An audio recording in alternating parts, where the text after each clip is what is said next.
gentlemen, may I have your attention, please?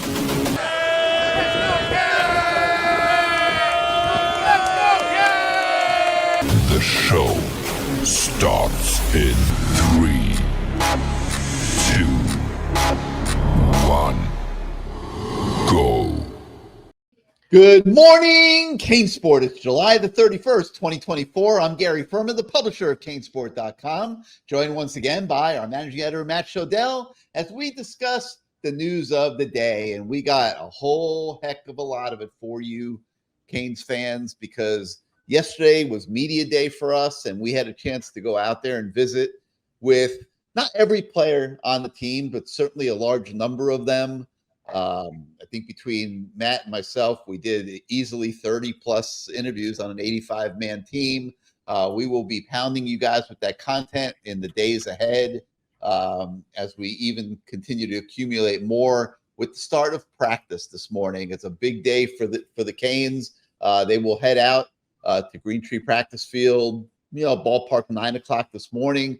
We will have tons of coverage for you on that workout. Hope to have some video for you guys. We'll obviously have several interviews as well. We expect to talk to Mario Cristobal this morning, and Cam Ward, Jalen Rivers, and some other players. So we will have all of that for you as the day goes forward. But Matt, so much to unwrap from media day. It's like my head was spinning by the time we were done, and I was, just replaying, what's the great stuff we got, who, a lot of these guys, we're meeting for the first time. And, one of the first guys I ran into at media day was Simeon Barrow, the new defensive tackle transfer from Michigan State. And I was just blown away by my few minutes with Simeon Barrow. He's already one of my favorite players. I thought I'd show you guys just a little excerpt of how our interview began, and just to give you a feel for Simeon Barrow, your new Miami Hurricanes defensive tackle. CaneSport TV, we're here with Simeon Barrow. That's me. That's you. He's bigger. He looks older than most of these young guys running around here. He's got the muscles from the battles of college football. Yes, sir. And now he's at the U. Talk a little bit about what it's like for you right now. Man, it's great, man. It's great being around the guys, building great chemistry with them. It's good people, it's coaching staff, everybody. The environment that we're around, man, we're in Miami. It's nice, man. Nice getting on the water. Just the only bad thing is the humidity, man. It's terrible. But it gets you in shape. It gets you in shape, man. It's like wearing a whole mask on you everywhere you go. Yeah, he was great. And, you remember that's a guy, Matt, that almost left. Came, left, but it looked like he might not be all in. He almost left. They were able to work it out and keep him here. So it's nice to see a smile on his face. And you guys will see the interview when we put the whole thing up in its entirety. But Simeon Barrow to me has a great attitude, and I thought that was a contagious theme through media day, Matt. Kids just very excited about what's around them, very excited about the improvement of the team, and really raring to go. And it's probably like a little bit of a cliche for this time of year. I imagine every team in the country is excited, getting ready to go. But somebody asked me on the message boards yesterday how I would compare what I see this team being with the 2017 Mark Richt team that peeled off 10 straight victories to start the season. And I thought about it for a minute, and I think this team is significantly better than that team. Maybe I'm whipping out these glasses, a little too early here, but when I look at it, my feeling is this team is significantly better than that team. It doesn't mean they're going to peel off 10 straight wins, but that was my answer to the question. This team's better. But anyway, give us your thoughts, Matt, on media day and just the general mood of the guys you spoke to and what your impressions were. Yeah, it was good. No, you got to say more than that, because let me tell you something. There was a guy on the YouTube message board yesterday that was ripping into me because he says, Gary talks for the first, today I talked for the first 4 minutes of the show, and he says, Gary talks for the beginning of the show. He should let Matt talk and then chime in later. So you certainly got to talk for more than 2 seconds. Well, I'd like to thank your wife for posting that. I'll take that as a compliment that she wants to hear more from me than from you. In terms of Barrow, I was talking to another reporter. Every reporter that went up to Barrow, he complained about the humidity. Like, that's not a joke. So I'll tell you who I talked to. I talked to Manny Navarro, okay, over at The Athletic. We've known each other forever. Great guy. And, you know, I said, Simeon Barrow, you know, it began with me talking to Manny about how Simeon Barrow looks like it's supposed to look. I mean, Simeon Barrow was sitting down. I said to Simeon, I said, look, you're sitting down, but like you look massive, even sitting down. Like, he was the biggest, strongest looking Miami Hurricane I've seen. It's like how those guys used to look back in the day. I mean, that's the truth. I cover those guys. I know what they look like. It hasn't looked like that in a while here. I don't know if he's going to play with the intensity those guys had, but he passed his look test for sure. And so when I'm talking to Manny, because as everyone knows, Simeon Barrow quickly left the program after arriving. And so I was saying to Manny, I'm like, you know, because Manny's saying, yeah, he kept complaining about the humidity. I said, did you ask him if that's why he left? You know, like he didn't like the humidity and he tried to go to wherever, Arkansas or somewhere else. You know, people were messing with him. You know, people were messing but anyway, so regardless of that, okay, what I found, you know, you asked my impressions of media day, and I talked to 30 guys. You talk to 30 guys plus whatever. So last year, the guy who I was interested in talking to most was Javion Cohen, because he knew what a championship team looked like, and he had an inside perspective on how close or far away Miami was, and he refused to answer the question every time we asked him, or I asked him, or anybody asked him. This year, the Javion Cohen of the team is Michelle Powell, the safety. Now he's a safety because they realized he can't cover Xavier Restrepo, and they need safeties, so why not? You know, would I have liked to see him at safety, by the way, all spring, since that's what he's playing for them, free safety? Yeah, you know, but it's better to learn later rather than never. I know they say sooner rather than later. In this case, later rather than never. So I have no problem with that. I think he belongs at safety. I think he'll be a very good safety. So I asked Mish, when nobody else was around, I whispered to him. Okay, I don't know how to whisper, so I just said to him, I said, I think, you know, I said, I haven't researched it because I'm not a good reporter, but I think you're the only player on the team that's played in a national championship game. And I just want to get your perspective on how close or far away from what a national championship team looks like, right? He was at Washington last year, for those of you that don't know, what it looks like and what it should look like compared to what is here, you know? And I said, you know, people aren't expecting a national championship at Miami this year, but what's your perspective? And he looks at me right now and he goes, it's a mirror image. He said, it's a mirror image. Those were his words. Okay. So I am upping my win losses this year. I was predicting a 6-win season.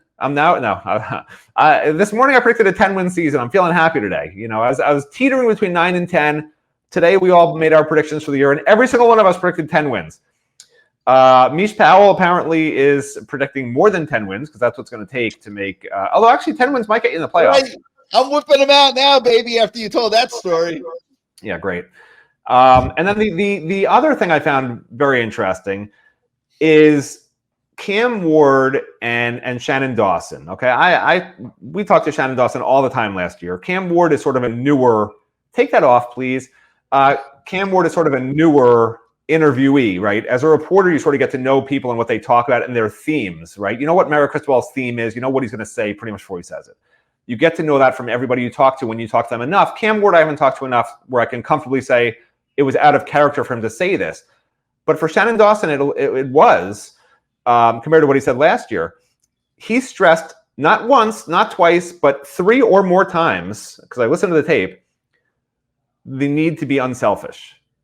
Cam Ward multiple times spoke about selfish play and how they can't have it, and how teams that win 10 or more games every time have unselfish play. This is a theme we have never heard before, and it's something that I mentioned yesterday on yesterday's show. You know, Inez Cooper, as we know, if you listened yesterday, he told me that there was a couple of bad apples last year that infected the whole team. And for those of you that watched that Deion Sanders tape, you know, when he mentioned the cancer in the locker room, and I guess it was Mark Pope apparently, but he mentioned the cancer in the locker room, and you got to cut it out or it spreads. You know, that's part of what happened to this team last year. They had some guys who didn't fit in right and infected the other guys, and it can't be me. when you bring in a bunch of transfers who have 1 year to make their living, which, by the way, Cam Ward apparently says $1.5 million isn't enough for him to feed his family, which, doesn't that go viral usually when people say that? I mean, he literally said that in not so many words. He said, you can't live off NIL money. I need to feed, you need to feed your family. People think, the media thinks NIL money, you're set for life. You're not set for life. I think that what he was trying to say, was that it's not enough money to live on until he's 110 years old. Correct. But the way he said it was very disjointed, and people could take it out of context, and it wouldn't shock me if somebody, Barry Jackson, posts a tweet tomorrow or an article tomorrow saying how Cam Ward can't live on $1.5 million comfortably, But notwithstanding that, the need to be unselfish on this offense, more so the defense, is so important because there are so many guys on this offense right now that need to eat, as they like to say. And there's not enough balls to go around. It's a fact. There's just not. There's not enough touchdowns to be had in a single season to make these guys happy. All of them, okay? I mean, Cam Ward yesterday, he moved off Jacoby George. Now he says Elijah Arroyo is going to be the big target who's going to get 50 million yards and 20,000 touchdowns. I mean, you can't keep going from Restrepo to George to Elijah Arroyo, and then it was Elijah Lofton's turn with Shannon Dawson saying, if I could jar up what Elijah Lofton has and sell it, I wouldn't even be a coach here. I'd be retired. Shows how much he loves coaching, obviously. But that's the point. These guys, there's so many good guys. And yeah, Elijah Lofton's not playing for his NFL money this year, okay? But he's got to be very, very involved in the offense. And every time he touches the ball, it's one less touch for Damian Martinez, one less touch for Sam Brown, one less touch for all these guys who want to go pro next year. Xavier Restrepo, Jacoby George. Did I say Sam Brown already? I mean, you go down the list. Like, how many yards and touchdowns will make these guys happy? Because if they're not happy, it's a big problem, which is why you saw Cam Ward and Shannon Dawson saying something I have never heard Shannon Dawson say before. Cam Ward, we've only talked to him a couple of times, which is, we can't have this. The fact they're already saying it and fall practice hasn't even started, I don't know if it's a good thing or bad thing. It might be a good thing because you can't just put it under the table and pretend it doesn't exist. I don't know if it's a bad thing because maybe they've already seen it and they know that they have to rat it out or whatever the word is. Like, I don't know which of those two it is. I'm hoping it's the former and not the latter. But I thought that was very interesting, And then the other takeaways, I mean, I could talk forever about, we were there for 2.5 hours. Let me hit the pause button with you right here because you just went for 8 minutes. So, which is fine. I mean, no, that's why I'm saying there's too much. It's a very scintillating 8 minutes. It was a great 8 minutes. Your fans are going crazy right now because please. I was talking to some other reporters. I said, my problem. I have the same problem. Who was it? There was a player we were talking about. Whoever it was. Like, I have a problem where what's here just comes out here. There's no, I know what we're talking about. We're talking about how fast I type up stories and what coaches are the easiest to type up. And the easiest coaches to type up are the ones that think before they speak because they speak in measured tones and not la la la la la la rat tat tat tat. And the one who I could never transcribe well, shocker of all shockers, was Manny Diaz, because what was here just came out here. And that's how I am. That's where that came about. But that's why I would not stop, Gary, until you literally say you need to stop. No, so I am going to stop now. I don't even want to talk the rest of the show. The floor is yours, sir. It's been a great 9 minutes now. Don't get me wrong; it was awesome. But this is a very timely and great topic that you're discussing here, and absolutely, it was the subject of the day. And listen, I was as big a culprit as anybody. There was pretty much nobody I talked to that I didn't bring it up because. Oh, we did. By the way, I didn't bring it up with Shannon. Nobody brought it up with Shannon Dawson. Shannon Dawson brought it up without being prompted. Well, I did about a 15. I don't remember how long. It was a long interview with Kevin Beard, and without question, like one of the things we talked about was how big of a challenge it is going to be for this coaching staff to manage that. And Kevin Beard flat told me, he said, "Look, we can't ignore it. You have to talk about it. It has to be something that is discussed." Because, listen, he's got a room. You got Restrepo, George, you got Sam Brown, for example, in the receiver room, and that's before you even get to Isaiah Horton and JoJo Trader and Ray Joseph and all these other guys, like they're not all catching 6 passes a game. There's just no way it's happening. Okay. There's going to be some games where Jacoby George might have 1 or 2 catches, maybe Restrepo doesn't go off 1 week, or, Sam Brown as the explosive threat, he may have 2-3 catches a game. Like, who knows? Like, we don't know how this is all going to go.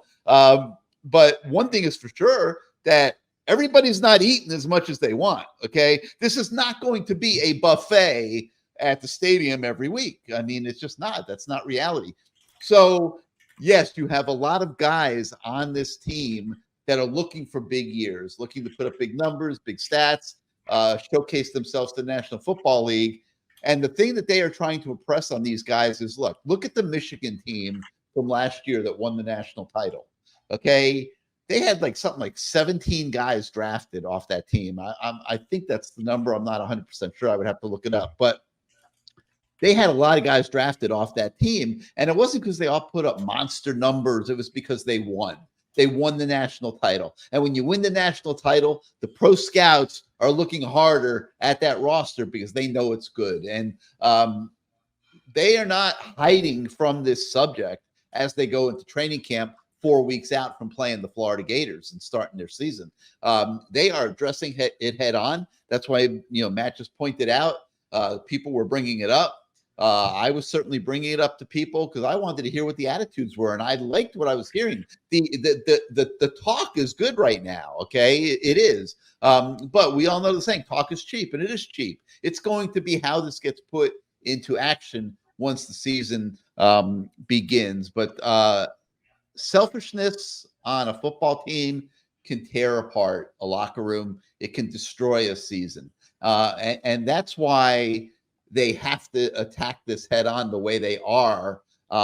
So I thought it was a great thing. I thought what I was hearing was phenomenal. And you guys will be seeing those responses here in the coming days as we roll out all this content that we have, that we just have to get through and process for you guys. But you're going to see this selfishness topic be a common theme moving forward.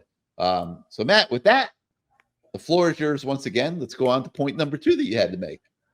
I said I could talk forever. I didn't say I had another point to make. I don't make points. I just speak pointlessly. I would actually say I speak pointlessly, not making points. But okay, so among some of the guys we spoke to, Mark Fletcher, one of my favorite Miami Hurricanes. For those of you that can't see under his helmet, I mean, the guy has a smile that will light up the room. And it was so nice to see him happy, healthy. He looks really good. He's actually managed to cut down his body fat while padding up, adding weight, good muscle weight. And I said to him, most running backs rooms, you hear about the Thunder and Lightning duo. I said, with you and Damian Martinez, it's the Thunder and Thunder. To which he agreed. But then he quickly pointed out that they have, Chris Johnson's a Lightning guy, right? And he thinks Jordan Lyle can help out right away, which I think is true. And when it comes to the running backs, Shannon Dawson, I actually asked him this because I'm an annoying reporter.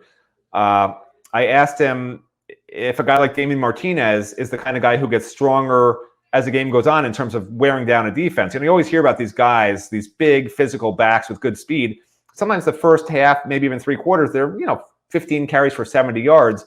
And then that fourth quarter, man, they're just bulldozing through those defensive linemen at that point, right? Because they say they get stronger as the game goes on, but what really happens is the defensive line gets weaker as the game goes on. No one's getting stronger as the game goes on. But that type of player can wear down a defense if you give him 20 carries, 25 carries, even, which obviously isn't great for the player, but usually it's pretty good for the result if you want to run a team into the ground, which Miami loves to do under Mario Cristobal, but posed that question because he had 4 backs that had 350 or more yards last season. He offered a bewildering response, which was that he will be essentially favors still a committee approach, and then the hot hand will get the most carries. To me, it was a sort of a nonsense answer, but it's interesting in that he perhaps isn't pigeonholing Damian Martinez into that featured back role every single game, recognizing that they have other backs that need to be kept happy, that can be really, really good. And then maybe when you're playing those, Florida States and Louisville's, those are the games where you get 20 plus carries from Damian, would be my personal guess, reading into probably too much what he said. Because if you look at what Damian Martinez did at Oregon State last year, he had, I believe it was only 3 games with 20 or more carries. But those games, they needed him to have all those touches. And I also expect him to have a lot of receptions. I think that's going to be a major new wrinkle in the offense. The other interesting thing from Shannon Dawson, and it's not interesting, but, and I believe him when he says this, the offense hasn't changed. This is the exact same offense with Cam Ward that it was with Tyler Van Dyke. He doesn't want to do a lot of QB runs, he says, because he doesn't want Cam Ward essentially taking hits that he doesn't need to take. There's no need. Yeah, there's no need. And that was further justified. Like, you can not take the word of someone like Shannon Dawson. You could think he's just messing with the people who are listening out there that are going to be playing against him. But I spoke to Sam Brown, and Sam said when he got to Miami, it's the exact same offense that he had at Houston. And that's Sam Brown. So, so you have 2 people, the coordinator and a guy who just came in who's been in that offense before, who are saying the same thing, which is that this offense isn't changing. And that, and what Shannon Dawson said is it's not a matter of, hey, we need to put new plays in because we have a new quarterback and new receivers. It's, hey, they need to rep it and execute it better as better level players than what we had last year. And he said what really was missing last year wasn't execution, it was explosion, which I would take an issue with, but that's what he said. I'm just telling you what he said, okay?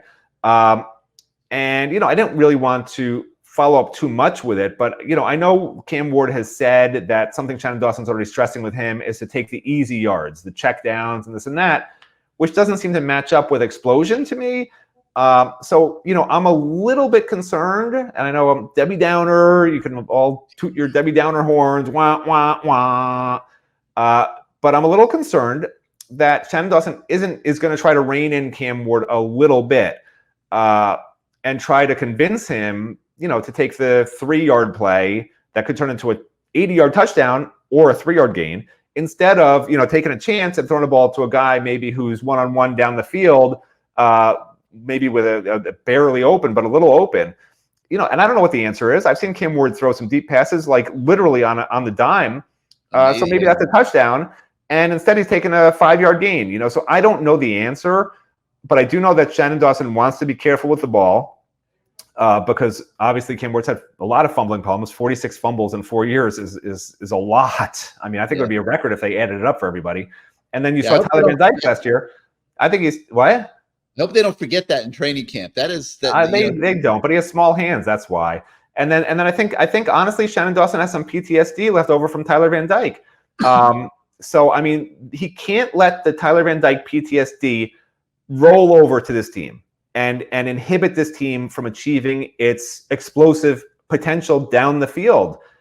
He wants to do a plodding style of offense, he says, because he thinks when you I shouldn't say that. He wants to do both. He wants to go fast-paced sometimes and plodding other times, okay? But the fact that he even mentioned that he loves to huddle because he feels like it creates more I'm trying to think of the word he said.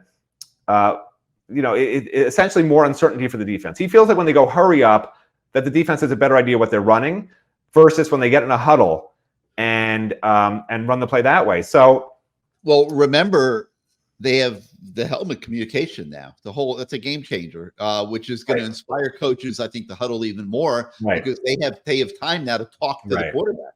Right. Yeah, that's a good point. Yeah. So maybe that's why he's saying that. So yeah, I think you're going to see a slower paced huddling offense, which I think actually is good personally, even though fans probably won't like it, but I think it's good because this defense to me is still a question mark. I don't care what they say. Okay. The less time that defense is on the field, minutes per game, the happier I am. So if the offense is going to control the clock, if they score on 5 plays, if they're huddling, you got a 2 or 3 minute drive instead of a 40-second drive, right? I will take that. I prefer that over hurry up, pass, touchdown, and now the defense is on the field for a 6-minute, grinded out drive, and now they're exhausted in the fourth quarter, and you're in a tight game, and you got to figure out just to keep outscoring the other team, and it's 50-50 deal. Like, I prefer the huddle. I have no problem with it, but I'm just telling fans to expect slower paced, huddling offense. Don't expect the air raid that everyone thinks it's going to be because it's not going to look like that based on what Shannon Dawson was saying yesterday.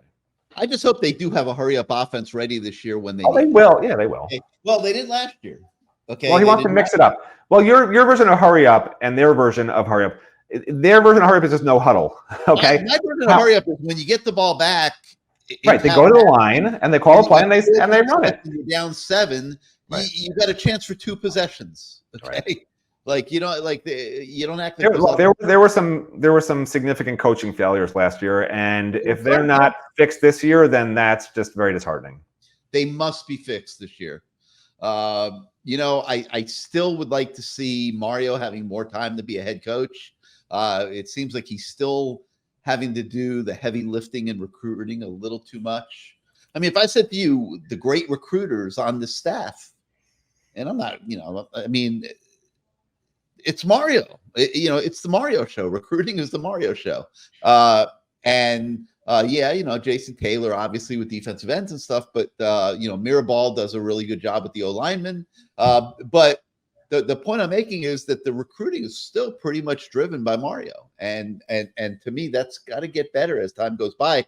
He has to be able to spend more time being a head coach so that little things don't fall through the cracks.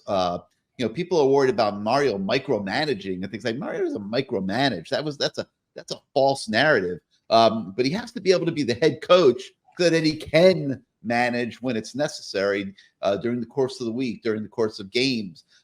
He needs to have more time to watch game tape during the week leading up to games, to where he has a complete grasp of the opponent that you can only get through watching game tape, so that little things don't fall through the crack. Like you're not at North Carolina and suddenly, caught with your pants down when they go to a hurry up offense and you weren't prepared well enough during the week. And, Lance Guidry did a really good job last year, but that's the difference when your team gets good. That's the difference between playing for a championship and not playing for a championship. An opponent catching you like that, and so there's still little things that I think they can improve with with the program going on.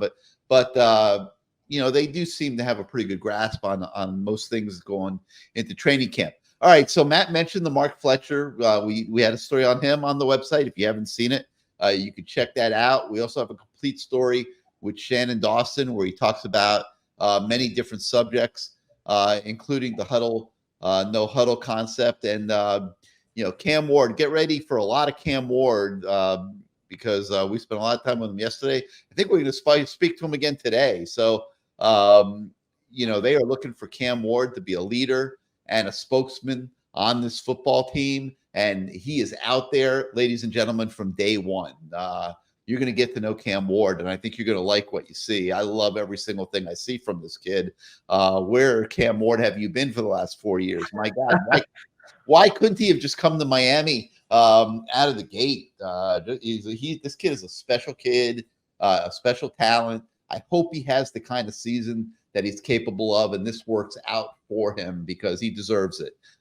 He has transformed the locker room on this team. I mean, there's no question about it. So we had that story with Cam Ward. Yeah, you can check out. Another story that we have on the website was with defense coordinator Lance Guidry. And, Matt, big theme is the defensive line. The defensive line has been doing great all through the offseason.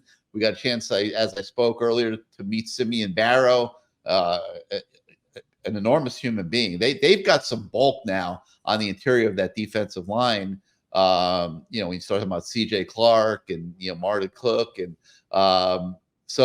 they've got some bodies there to work with in the middle of the defensive line. And then of course the ends when you add Tyler Barron and Elijah Alston to the equation to go with Reuben Bain and Mesidor, and things are looking up on the Miami defensive line, Matt. And Lance Guidry can feel that, and you could sense his enthusiasm. Yeah, it was interesting because Barrow, I guess he's going to have to work his way back into the good graces of the team, because he told me he's working on the same side as C.J. Clark. So, yeah, they'll rotate 4 guys in, but as of entering day 1 of training camp, I mean, right now, Simeon Barrow is probably a backup, They're going to make him earn it. Yeah, they're going to make him earn it. What I don't really want to see is Marley Cook starting. I know he's the strongest guy on the team, but I've seen Marley Cook move.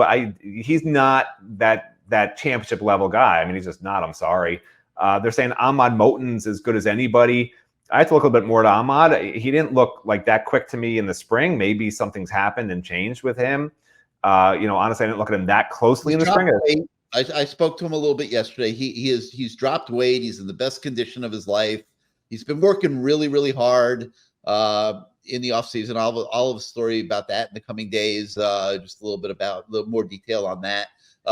But he feels really good about where he is and whether he compete. Now, is he going to be as good as Simeon Barrow? I don't know that he is. Is he going to be as good as C.J. Clark and Marley Cook? I would think there's a chance he could be. And, I think we're also going to see some of those ends dropping inside. I think we're going to see Mesidor inside. We might even see we'll see Barron inside, probably some. I think we could even see Bain some inside. So they're going to do what they need to do to get their best guys on the field, especially in those passing situations. But I like that they have what looks like it's going to be like about an 8-man rotation. I like the fact that the young kids aren't going to have to be thrown to the wolves. People like Marquise Lightfoot, who aren't going to be physically ready probably for college football. They're not going to have to be thrown out there and asked to do things they can't do. That's the advancement that this team is making. And but Lance Guidry has, I think, a greater challenge or I'll say a different challenge than Shannon Dawson, because Shannon Dawson has a challenge of putting an offense together that involves everybody. And he can't forget the tight end, for example, this year, like he did, last year. The tight end was non-existent in the offense. Arroyo's got to get a lot of burn this year. He's got to get a look. So you're going to have Elijah Alston that's going to command looks from that spot. So he's got that challenge. Guidry's challenge is going to be pulling this thing together on the side of the ball where people don't think Miami will be as good. And maybe people are underselling these Hurricanes a lot. They certainly think that people are, but they have to go out and they have to prove it. Matt, any closing thoughts on Media Day? Well, I mean, since we're still on defense, Barron did tell me that he has played inside before. He does anticipate playing inside again, primarily an end, obviously. I will say also that a surprise name that's popped up from multiple people to me was people mentioning OJ Frederic, the freshman corner, and apparently they think that he could be ready to play right away, which wouldn't honestly be a shock. I think it's been last year, Damari Brown played as a true freshman. The year before, who was it? Somebody else played as a true freshman nickel, if I remember correctly, or the year before that. And Damari Brown is starting at nickel with Mish Pell moving to free safety. That's per Lance Guidry. So, some of the question mark areas are coming into focus a little bit. And honestly, the starting lineup, I'm pretty sure Okunlola is going to start at left guard. There's the first team seems fairly set, which is good because, I know coaches say, oh, competition. That's all we want in fall ball. But the truth is, the sooner you have a starting lineup, the better it is for cohesiveness of those groups playing together. And yeah, you're going to work the second teamers in with the first team, of course, because they need that experience and to guard against injuries, et cetera, et cetera. But there's something to be said for sort of really knowing who your best players are and sort of getting them ready to go versus, hey, it's a week before the first game. Here's the starting lineup. Now let's get into game mode. So I like that. I don't think there's really very many question marks, maybe aside from one cornerback position. I think Sam Brown does wind up being the third receiver. Other than that, there's really no question marks on offense starting wise to me. Again, I think Okunlola is starting left guard. And on defense, we already know who the rotation is going to be. So those guys are all considered starters. I think there's 8 strong, maybe 7 defense linemen overall. But I think a guy like Justin Scott will come along and be in that rotation as the year goes along, even though he just arrived this summer. I mean, he's that good, and people did mention him yesterday. And then at linebacker, you got 3 experienced guys who are really good. Geary's been getting a lot of mention for being really good, which leaves the secondary as a question mark. But those guys say that they think they're great. Shocker. They don't think they're terrible.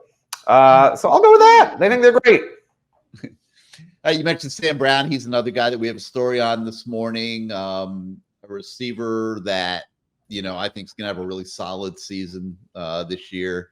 He had 62 catches last year at Houston.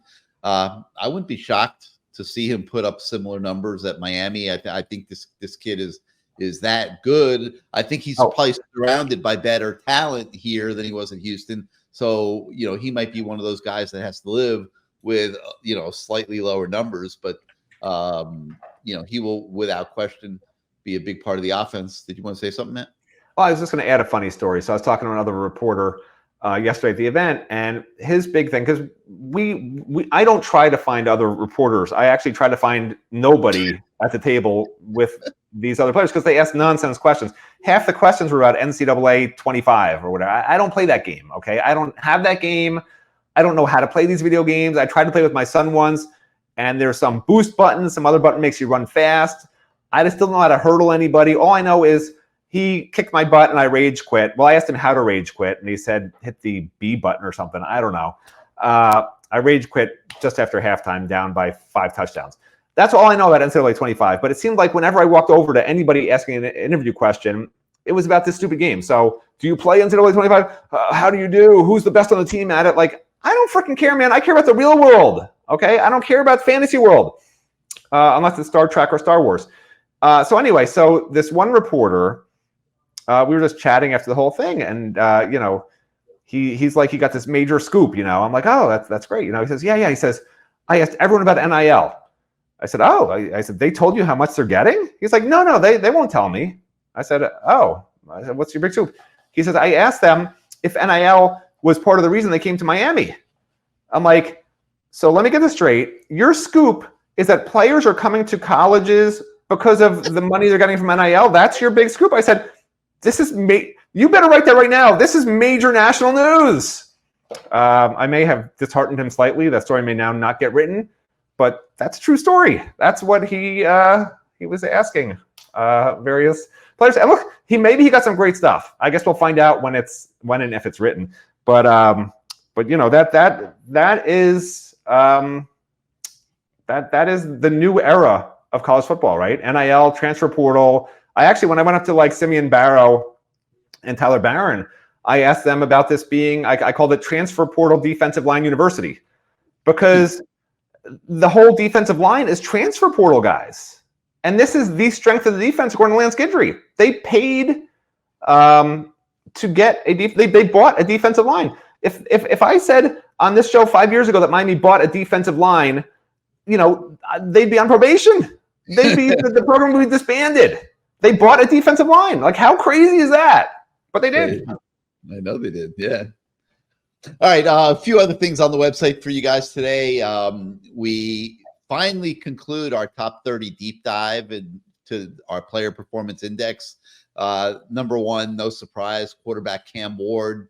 So we've got that on the website today. A couple recruiting things. We got an update with FSU commit Myron Charles, a defensive tackle. He was out at Miami this weekend, and we update where he stands. We also have a story with one of the really prime catches of this recruiting cycle right now. Miami commit defensive back Hilton Stubbs.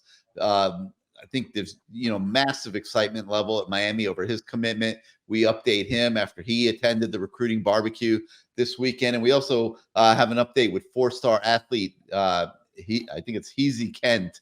Man, is this kid an impressive dude? Looks like an offensive lineman.